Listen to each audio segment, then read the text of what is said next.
pessoal, bom dia. Estamos aqui para mais uma aula e hoje nós vamos falar um pouco sobre a reprodução sexuada e assexuada. Bora lá?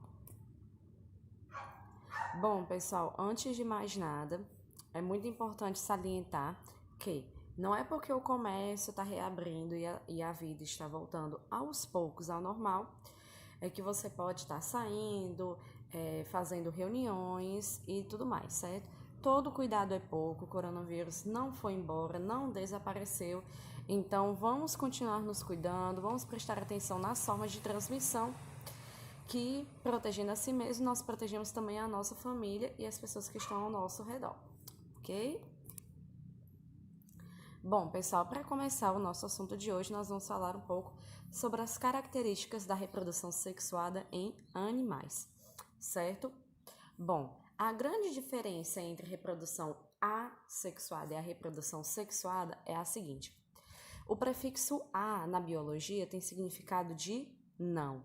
Então, a reprodução assexuada, ela não possui a troca de material genético.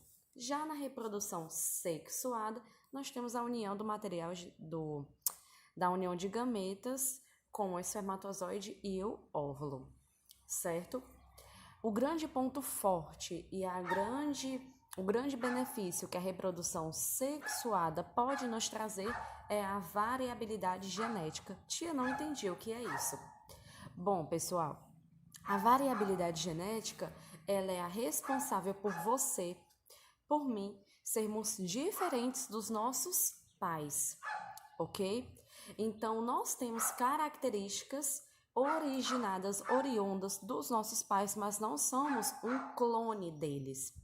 A variabilidade genética, ela promove que os seres que são produzidos através da reprodução sexuada possuam características diferentes e essas características fazem com que o ser se adapte melhor ao ambiente. Já na reprodução assexuada, isso não acontece. Por quê? Na reprodução assexuada, eu não tenho a união de gametas, ou seja, eu não tenho ali aquela mistura do DNA, do material genético. Portanto, eu tenho clones originados do animal mãe, do animal que está originando os seus filhotinhos. Eu tenho clones, eu tenho seres geneticamente idênticos àquele ser que o originou. Então, vamos aqui uma suposição. Eu tenho um ser que ele vive apenas na água doce e ele vai reproduzir-se de forma assexuada, ou seja, ele vai originar apenas seres que vivem em água doce. Com o passar do tempo, com a mudança climática, eles passam a viver não numa água doce, mas sim numa água salgada. Esse ser já não vai poder mais existir. Por quê? Porque ele vai se reproduzir de forma assexuada, ele vai gerar clones dele. Como é que ele vai gerar clones que vivem em água doce se agora ele está vivendo em água salgada, certo? Então, a reprodução sexuada, ela tem como ponto forte a variabilidade genética por colocar nos indivíduos características que favoreçam a sua adaptação em diferentes ambientes, certo? Bora aqui continuar. Bom, pessoal, na reprodução sexuada, como eu disse, eu tenho a união do espermatozoide e do ovócito, certo? Prestem atenção. A gente fala muito no espermatozoide e no óvulo. Porém, o que é que acontece? Quando o espermatozoide está no interior do corpo da fêmea, ele encontra o ovócito. Com a penetração do espermatozoide no ovócito, é que vai ser estimulado para a produção e liberação do óvulo, certo? Então, primeiro eu tenho a união do espermatozoide e ovócito, para depois eu ter aí o personagem óvulo, certo? Bom, nessa união já do espermatozoide com o óvulo, eu tenho uma etapa chamada fecundação. E na fecundação, eu tenho o zigoto. Nós todos fomos um zigoto. Por quê?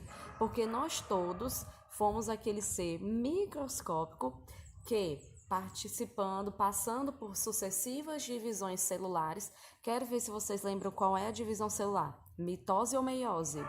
Mitose. O zigoto ele vai passando por sucessivas mitoses até formar você lindão e perfeito aos olhos de Deus, certo? Bom, pessoal, essa fecundação, também chamada de fertilização, pode ser de duas formas, interna ou externa. O que é que acontece? A fecundação interna, pessoal, ela é realizada com o depósito do espermatozoide dentro do corpo da fêmea. Por isso o nome interna. Já a fecundação externa, ela acontece quando o espermatozoide se une com o óvulo fora do corpo da fêmea, no ambiente úmido ou então na água, porque como são células, o espermatozoide e o óvulo, são células muito delicadas e que morrem fora do corpo da fêmea, então essa fecundação externa é realizada em ambientes úmidos ou então dentro da água, como é o caso das espécies de peixes ou então de rãs, que utilizam a fecundação externa para sua reprodução. Show? Show. Bora lá, pessoal. Bom, como eu disse, após a fecundação, o número de células vai se multiplicando através da mitose. O zigoto, ele vai se dividindo e conforme as suas sucessivas divisões, ele vai formar um embrião. E do embrião, ele vai formando ali os órgãos, os tecidos, as cartilagens, para depois se calcificarem formando os ossos, e aí forma você, lindão, que está aí assistindo a minha aula, certo? Bom, pessoal, algumas espécies, elas põem os ovos e o embrião, ele se desenvolve dentro do ovo até o nascimento. Outras espécies, pessoal, o embrião, ele fica dentro do corpo da mãe até se desenvolver e nascer, como é o caso dos mamíferos, nós, certo? Há espécies, pessoal, que produzem os ovos, mas elas não põem o ovo, certo? Esses ovos, eles são mantidos no corpo da mãe até o nascimento. Então, presta atenção. Eu tenho animais que põem ovos, eles produzem o ovo dentro do corpo do animal e ele põe para fora, como é o caso da galinha, né, que a gente conhece bem. E o embrião, ele vai se desenvolvendo ali dentro daquele ovo, se alimentando de reservas nutritivas que tem dentro daquele ovo até o ovo se chocar e o bonitinho nascer. Já tem espécies, pessoal, que não põem ovos e o embrião se desenvolve na barriga da mãe, como é o caso dos mamíferos, nós. Já tem espécies em que os animais produzem sim ovos, mas eles não põem o ovo, eles não colocam o ovo para fora. O ovo fica dentro do corpo do animal até o animal nascer, como é o caso dos tubarões, certo? Bora lá, pessoal. Os animais ovíparos, como o próprio nome já cita, são animais que põem ovos.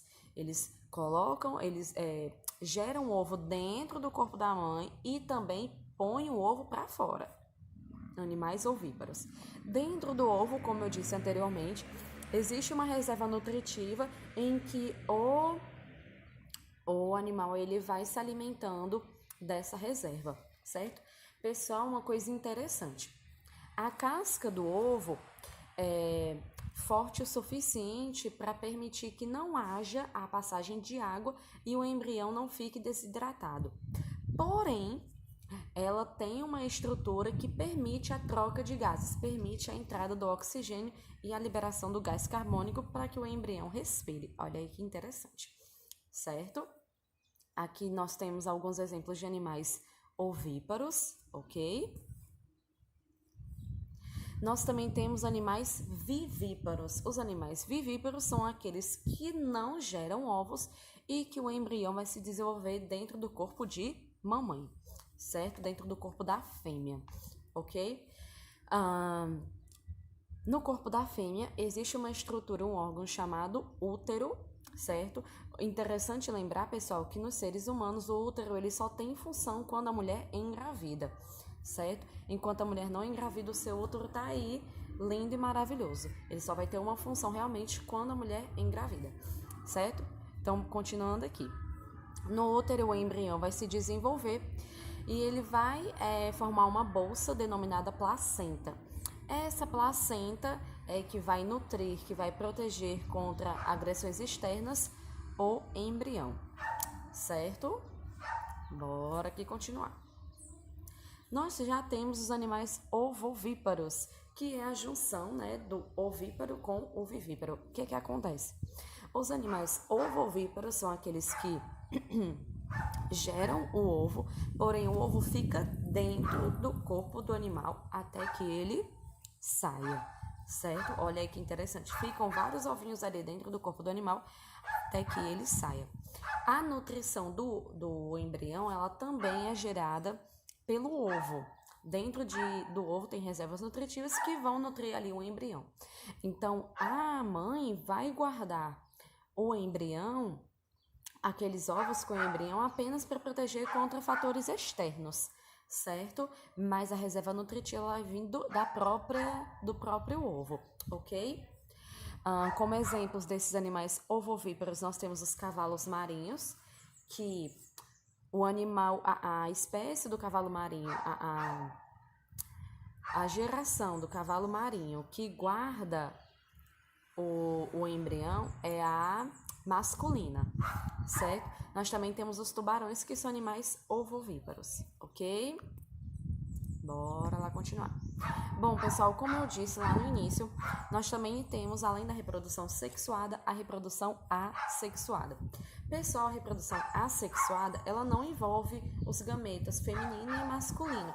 E por isso, elas geram clones, espécies geneticamente idênticas àquela espécie oriunda, aquela espécie mãe, certo? A reprodução assexuada, ela pode acontecer por brotamento, como aqui é o caso de um porífero, que vai originar, olha só, um brotinho, um novo ser. Esse brotinho vai se fixar no substrato e vai crescer. É um exemplo de reprodução assexuada. A reprodução assexuada também acontece em bactérias. A reprodução assexuada, ela na verdade, ela acontece em todos os seres vivos menos complexos, certo? As bactérias, por exemplo, elas meio que se esticam, elas se partem, elas se dividem, e aí uma bactéria origina duas, e aí vão se reproduzindo, certo? Como eu disse, a reprodução assexuada, ela gera indivíduos geneticamente idênticos, os clones, certo? Bom, aí, como eu já falei, né, a questão do brotamento, o animal, ele vai crescer aqui um brotinho, esse brotinho vai se destacar do animal mãe, do animal oriundo, e vai crescer e formar um novo indivíduo. Como exemplo de brotamento, nós temos os poríferos, temos as hidras, que são esses quinidários aqui, que vocês já estudaram, temos as anêmonas do mar, certo? Esse brotamento, ele vai crescendo, esse broto, ele vai crescendo por divisões celulares, para formar um indivíduo grande adulto. Grande não, adulto, certo? Temos também, pessoal, a regeneração. A regeneração é muito interessante. Um animal, por força externa, tem algum membro do seu corpo cortado, partido, e o animal, ele vai, por divisões celulares, vai regenerando aquele corpo, aquela parte que foi cortada. Aqui no caso, pessoal, nós temos aí uma estrela do mar, em que está regenerando uma de suas pernas. Olha aí que interessante.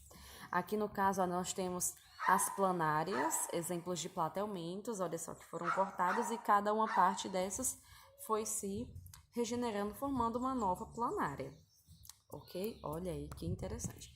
A reprodução assexuada por brotamento, ela não gera variabilidade genética. Nenhuma reprodução assexuada gera variabilidade genética, porque não há união, não há mistura de DNAs, não há a união de gametas, certo? Como eu disse lá no início, a reprodução sexuada, ela gera variabilidade genética por fundir características nos seres novos, em que essas características vão permitir a adaptação a diferentes ambientes, certo? A reprodução assexuada, ela não é de todo ruim.